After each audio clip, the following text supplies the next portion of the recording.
All right, thank you so much, Mesh Msimbi, for that story. And our reporter, Brian Good, also prepared an exclusive story from Nairobi CBD and how the situation was.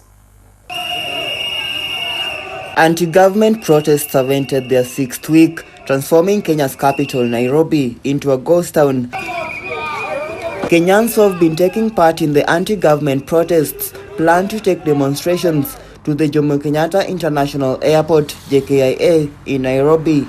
In a movement dubbed #OccupyJKIA, the protesters eyed the airport in a bid to put more pressure on President William Ruto to meet their demands. There is a heavy presence of police officers at the moment at the Jomo Kenyatta International Airport. As you can see behind me is a bunch of police officers who's just arrived, and they're from the KDF panel.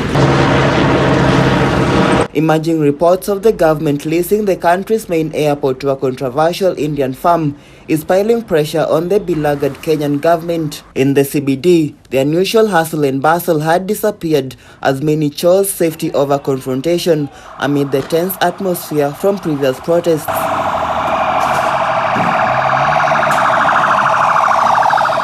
By 10 a.m., despite no protest action yet, a heavy police presence was observed.